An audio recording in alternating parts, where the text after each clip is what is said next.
సికింద్రాబాద్లోని పశువుల వైద్యశాలలో ప్రపంచ జూనోసిస్ దినోత్సవాన్ని పురస్కరించుకుని పెంపుడు జంతువులకు టీకాలు వేసే కార్యక్రమం జరిగింది. ఈ కార్యక్రమానికి తూర్పు నియోజకవర్గ ఎమ్మెల్యే నజీర్ అహ్మద్, డిఎంహెచ్ఓ విజయలక్ష్మిలు హాజరయ్యారు.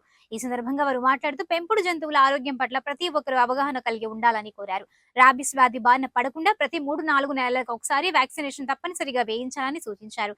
అనంతరం రాబిస్ వ్యాధి నిరోధకానికి సంబంధించిన పోస్టర్లను ఆవిష్కరించారు.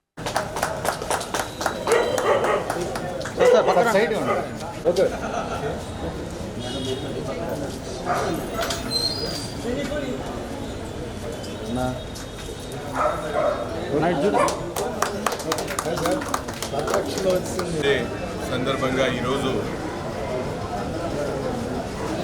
యానిమల్ హస్బెండరీ డిపార్ట్మెంట్ ఆంధ్రప్రదేశ్ తరఫున గుంటూరులో పెట్ డాగ్ సంబంధించినటువంటి వ్యాక్సినేషన్ కార్యక్రమాన్ని ప్రారంభించడం జరిగింది. దాదాపు గుంటూరు నగరంలో 5,000 పైచిలకు పెట్ డాగ్స్ అంటే పెంపుడు కుక్కలు ఉన్నటువంటి పరిస్థితులు. వాటినన్నింటినీ కూడా డిపార్ట్మెంట్కి సంబంధించినటువంటి అధికారులు ఎప్పటికప్పుడు వ్యాక్సినేషన్ ప్రక్రియను ప్రజలకు, ముఖ్యంగా ఎవరైతే పెట్ డాగ్స్ను పెంచుతూ ఉన్నారో వాళ్ళందరూ కూడా అవగాహన చేసేటువంటి కార్యక్రమాలని గతంలో కూడా చేపట్టడం జరిగింది. ఈ రోజు నుంచి ఇక్కడ పెద్ద ఎత్తున ఇప్పటికే వందలాది మందికి పెట్ డాగ్స్ సంబంధించినటువంటి వాళ్ళకి వ్యాక్సినేషన్ కార్యక్రమాన్ని ప్రారంభించడం జరిగింది.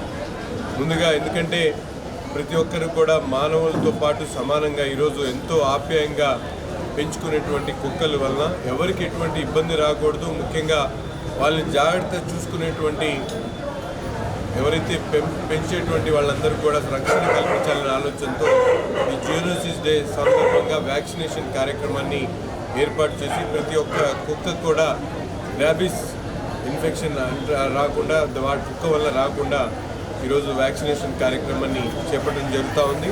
నిత్యం కూడా ఈ వ్యాక్సిన్ అందుబాటులో ఉంటుంది. ఎవరికి అవసరం వచ్చినా కూడా డిపార్ట్మెంట్ వాళ్ళు ఈ వ్యాక్సిన్ని అందించేటువంటి కార్యక్రమం చేస్తారని చెప్పి ప్రతి ఒక్కరు కూడా ఎవరైతే కుక్కల్ని పెంచుతూ ఉన్నారో వాళ్ళందరూ కూడా తగు జాగ్రత్తలు తీసుకొని ఏ టైం అయితే అలోకేట్ చేశారో అంటే 3వ నెల, 4వ నెల, ఈ 2 నెలలు కంపల్సరీ వ్యాక్సినేషన్ చేయించాలి. దాని తర్వాత ఎవ్రీ ఇయర్ దాన్ని కంటిన్యూ చేసేటువంటి కార్యక్రమం చేయాలని చెప్పి విజ్ఞప్తి చేస్తూ ఇటువంటి కార్యక్రమాన్ని ఏర్పాటు చేసినటువంటి పశు సంవర్ధక శాఖకు సంబంధించినటువంటి అధికారులందరికీ కూడా ధన్యవాదాలు తెలుపుతాం.